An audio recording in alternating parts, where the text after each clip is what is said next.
Heart of the ocean episode 127। चोटी का सांप और मीटिंग का कहर। मीटिंग रूम, श्लोक का गुस्सा और सारा का दाव। थोड़ी देर बाद मीटिंग रूम के अंदर का माहौल बेहद गर्म हो चुका था। वहां बैठे हर एक शख्स के माथे पर डर के मारे पसीना साफ देखा जा सकता था। श्लोक गुस्से से आग बबूला होकर सबको एकटक घूर रहा था। उसने हाथ में पकड़ी फाइल को जोर से टेबल पर पटका और कड़क आवाज में कहा, मैं बस ये जानना चाहता हूं कि क्या आप लोग सिर्फ 10 दिन भी मेरे बिना यह काम नहीं संभाल सकते? क्या यह पूरी कंपनी सिर्फ मेरे ही भरोसे चल रही है? कमरे में मौत का सा सन्नाटा छा गया। श्लोक ने अपनी आवाज को और सख्त करते हुए कहा, मुझे अभी के अभी नई रिपोर्ट चाहिए और उन दोनों पेंडिंग प्रोजेक्ट्स का नया प्रेजेंटेशन। मैं आधे घंटे के भीतर अपने कैबिन में देखूंगा। ये कहते हुए उसने सेल्स डिपार्टमेंट के मैनेजर की तरफ अपनी कातिलाना नजरों से देखा और कहा, और आप अभी के अभी जाकर ये रिपोर्ट तैयार करिए कि आपकी लापरवाही की वजह से कंपनी को कितना लॉस हुआ है। और याद रखिएगा, वो सारा लॉस आपकी इस महीने की सैलरी से काटा जाएगा। आपके अंडर काम करने वाले लोग तभी ढंग से काम करेंगे जब आप उनके साथ स्ट्रिक्ट होंगे। ये सरासर आपकी लापरवाही है, इसलिए इसका भुगतान भी आप ही करेंगे। इसी तरह श्लोक एक के बाद एक सभी मैनेजर्स और एग्जीक्यूटिव्स की क्लास लगा रहा था, पर किसी की भी एक शब्द बोलने की हिम्मत नहीं हो रही थी। इस समय श्लोक किसी नर्क के राजा की तरह खौफनाक लग रहा था। उसने लापरवाही के आरोप में बैठे बैठे ही 4 सीनियर लोगों को नौकरी से सस्पेंड कर दिया था। उसके इस डोमिनेटिंग बिहेवियर और रुतबे को देखकर वहां बैठी सारा उस पर और भी ज्यादा फिदा होती जा रही थी। सारा अपने काम में बहुत चालाक और प्रोफेशनल थी। वो अपनी मीठी मीठी बातों और खूबसूरती के जाल में फंसाकर जूनियर कर्मचारियों से अपना हर काम निकलवा लेती थी, और अब तक ऐसा ही होता आ रहा था। तभी श्लोक की नजर सारा पर पड़ी। उसने कड़क आवाज में कहा, मिस सारा, आपकी रिपोर्ट में भी कुछ गलतियां हैं। आपकी फाइल में जो प्रॉफिटेबल थिंग्स दिखाई गई हैं, उनमें मुनाफे का मार्जिन 10% कम है। इसे पकड़िए और दोबारा ठीक करके लाइए। सारा ने झेंपते हुए अपनी फाइल वापस ले ली। वहीं पास में सार्थक भी बैठा हुआ था। सारा ने खुद को बचाने के लिए श्लोक की तरफ देखा और पासा फेंकते हुए बोली, श्लोक सर, मिस्टर सार्थक इस समय काफी सारे प्रोजेक्ट्स अकेले हैंडल कर रहे हैं, और सच कहूं तो उनमें से 2 बड़े प्रोजेक्ट्स इन्होंने पूरी तरह खराब कर दिए हैं, जिसकी वजह से कंपनी को एक बहुत बड़ा नुकसान झेलना पड़ा है। ये सुनते ही मीटिंग रूम में बैठे सभी लोग सार्थक की तरफ देखने लगे। अपनी गलती का सरेआम जिक्र सुनकर सार्थक का सिर शर्म और उदासी से नीचे झुक गया। अपने छोटे भाई का वो उतरा हुआ और मायूस चेहरा देखकर न जाने क्यों श्लोक का गुस्सा 7वें आसमान पर पहुंच गया। उसने अपनी आंखों में अंगारे लिए सारा को घूरा और चबाते हुए कहा, अच्छा, तो मिस सारा के मुताबिक 2 छोटे प्रोजेक्ट्स के खराब हो जाने से हम सार्थक के उन 4 नए कामयाब प्रोजेक्ट्स और 2 बड़ी डील्स के प्रॉफिट को कम समझेंगे जो उसने इसी महीने कंपनी के लिए फाइनल की हैं।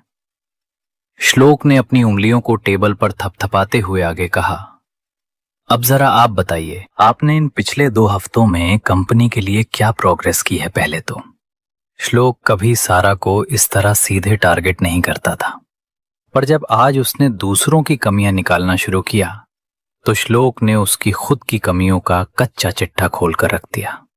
श्लोक की बात सुनते ही सारा का चेहरा पीला पड़ गया।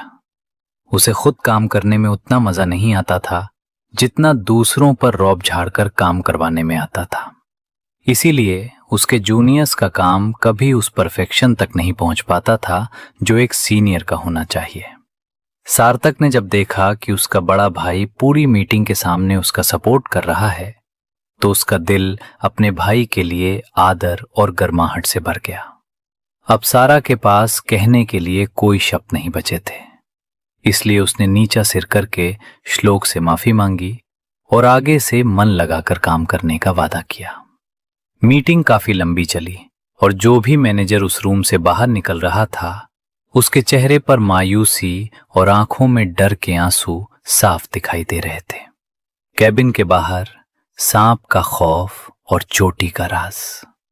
उधर कैबिन के अंदर आकांक्षा कब से अकेली बैठी बैठी बुरी तरह बोर हो रही थी। उसने वहां रखी अपनी कोर्स की काफी सारी किताबें पढ़ डाली थी।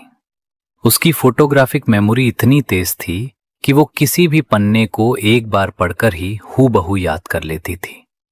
उसकी बुद्धिमानी का लोहा तो सब मानते ही थे, पर आखिरकार जब उससे और अकेला नहीं बैठा गया तो वो ना चाहते हुए भी उस कमरे से बाहर निकल आई और कैबिन के मुख्य दरवाजे के पास जाकर बाहर कॉरिडोर में झांकने लगी। उसका छोटा सा मासूम चेहरा दरवाजे के थोड़े से गैप से बाहर निकला हुआ था और वो उस खाली पड़े वीरान कॉरिडोर को देख रही थी। तभी वहां से कंपनी का एक एम्प्लॉय गुजरा। उसने अचानक देखा कि बॉस के कैबिन के दरवाजे के नीचे से एक लंबी घनी और काली रस्सी जैसी कोई चीज बाहर की तरफ लटक रही है जो धीरे धीरे हिल भी रही है। वो एम्प्लॉय बुरी तरह डर गया क्योंकि उसे लगा कि वो कोई बहुत बड़ा और खतरनाक काला सांप है। उसने बिना सोचे समझे पूरे फ्लोर पर चिल्लाना शुरू कर दिया, सिक्योरिटी, हो गॉड, कोई सिक्योरिटी को बुलाओ, बॉस के कैबिन के पास एक बहुत बड़ा सांप है। सांप का नाम सुनते ही पूरे फ्लोर पर हड़कंप मच गया और देखते ही देखते लोगों की भारी भीड़ वहां इकट्ठा होने लगी। वैसे तो श्लोक के कैबिन वाले फ्लोर पर आम एम्प्लॉइज का आना सख्त मना था, पर सांप के खौफ और शोर शराबे की वजह से डरे हुए लोग भी अपनी जान की परवाह किए बिना वहां खींचे चले आए। अब सबकी नजरें दरवाजे के नीचे लटकते उस मोटे काले और लहराते हुए सांप पर टिकी थीं जो हवा में हल्का सा हिल रहा था। तभी श्लोक अपनी मीटिंग खत्म करके तेज कदमों से अपने कैबिन की तरफ जा रहा था। जब उसने कॉरिडोर में इतनी भारी भीड़ और सिक्योरिटी गार्ड्स को बंदूकों के साथ खड़े देखा तो उसकी आंखें संशय से छोटी हो गईं। जैसे ही सिक्योरिटी गार्ड्स कैबिन के हैंडल को छूने वाले थे, अचानक वो दरवाजा अंदर से पूरी तरह बंद हो गया और वो सांप जो बाहर दिख रहा था पलक झपकते ही गायब हो गया। वहां खड़ा हर कोई इस अजीब हरकत से हैरान और खौफजदा था। तभी किसी की नजर पीछे खड़े श्लोक पर पड़ी। श्लोक ने अपनी कड़क और भारी आवाज में पूछा, आप सब लोग यहां मेरे कैबिन के बाहर क्या तमाशा कर रहे हैं? चीफ सिक्योरिटी गार्ड ने घबराते हुए कहा, सर, आपके कैबिन के अंदर एक बहुत बड़ा स्नेक है। हमने अभी अभी उसे दरवाजे के पास रेंगते हुए देखा है। वो काफी बड़ा और काले रंग का है। सर प्लीज आप अंदर मत जाइए, वो बहुत जहरीला हो सकता है। केबिन में सांप है। यह सुनते ही श्लोक के दिल की धड़कन एक पल के लिए थम सी गई। उसका दिमाग सुन्न हो गया क्योंकि उसे याद आया कि आकांक्षा अभी भी अंदर अकेली है। अब उसे इस बात से कोई फर्क नहीं पड़ रहा था कि वो सांप कितना जहरीला है या उसका क्या करेगा। उसे फर्क सिर्फ इस बात से पड़ रहा था कि अंदर उसकी जान, उसकी आकांक्षा अकेली थी। वो बिना एक पल गवाए दरवाजे की तरफ तेजी से दौड़ा।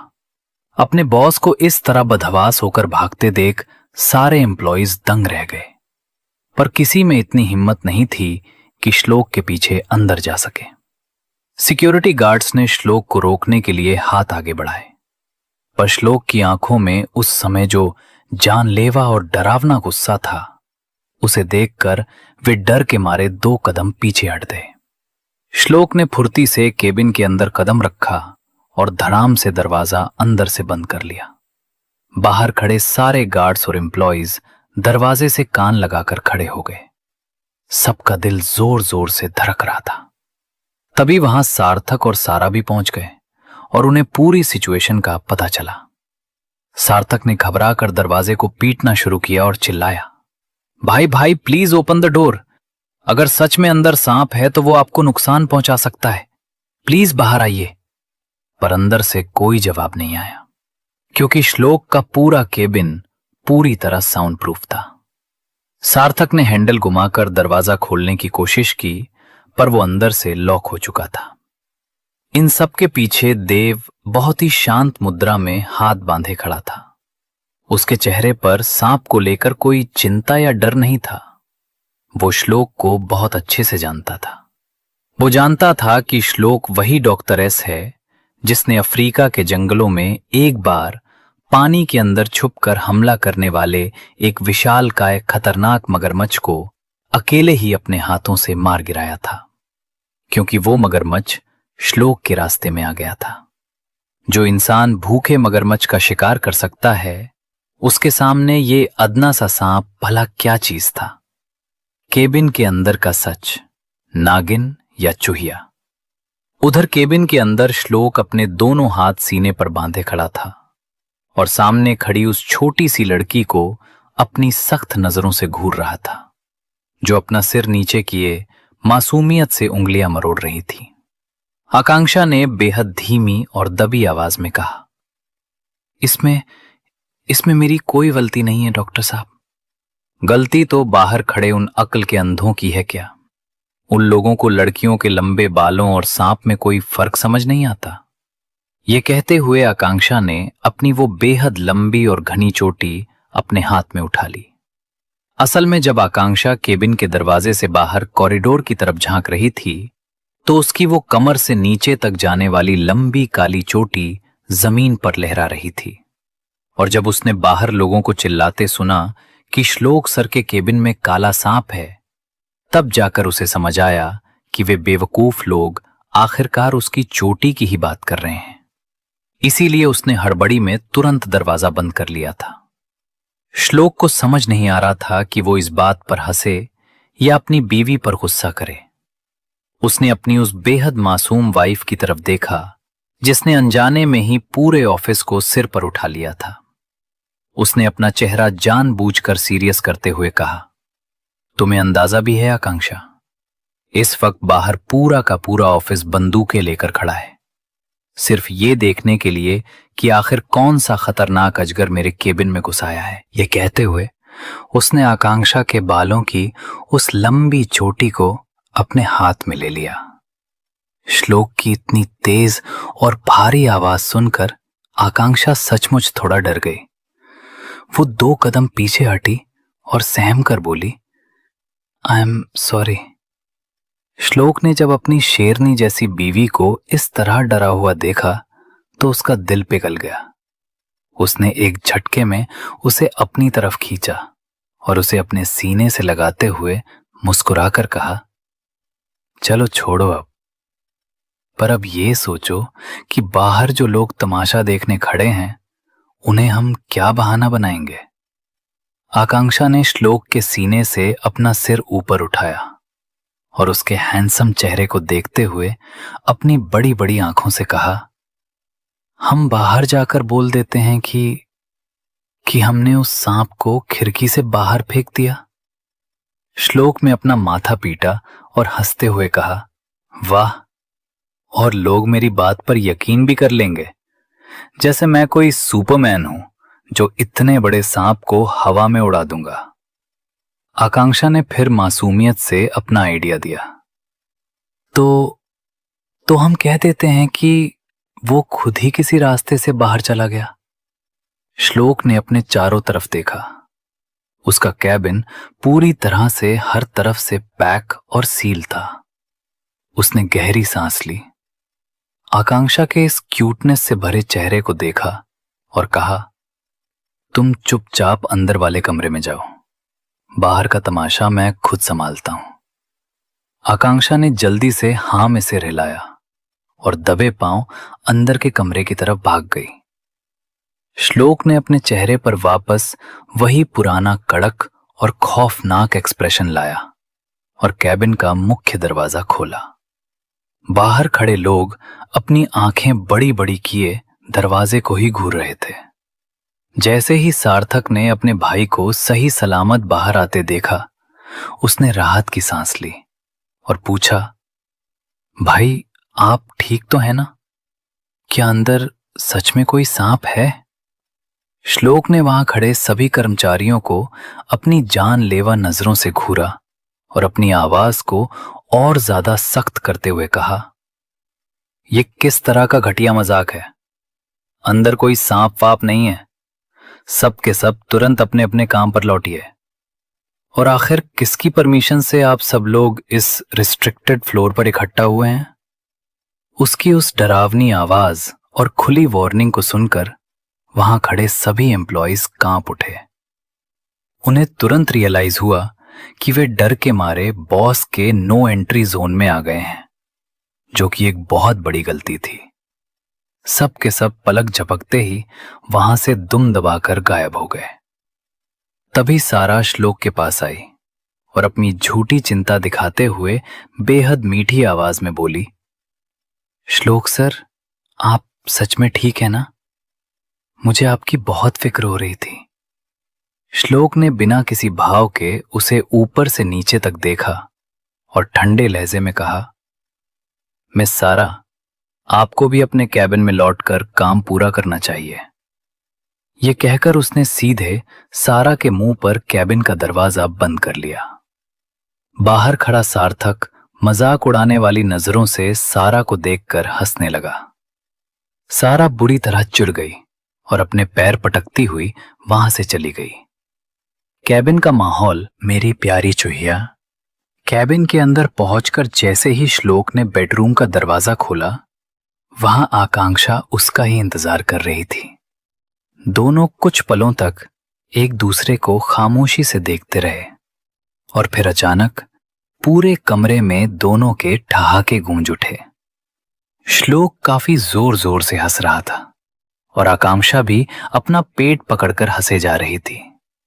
सिचुएशन सच में बहुत मजेदार और कॉमिक हो गई थी।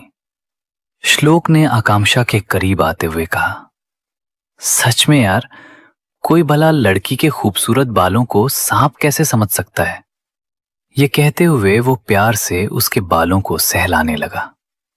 फिर उसने उसकी उस लंबी चोटी को अपने हाथ में उठाया और शरारत से कहा, वैसे दूर से देखने पर यह चोटी लगती बिल्कुल किसी काले नाग जैसी ही है।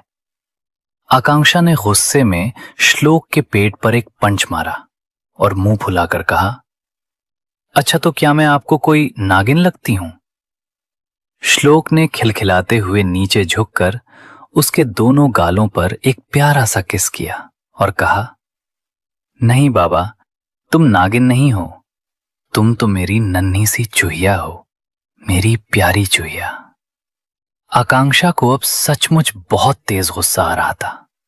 श्लोक ने उसकी नाक की तरफ इशारा करते हुए उसे और चिढ़ाया, देखो, गुस्सा आते ही तुम्हारी नाक भी किसी गुस्से वाली चूहिया की तरह एकदम लाल हो गई है।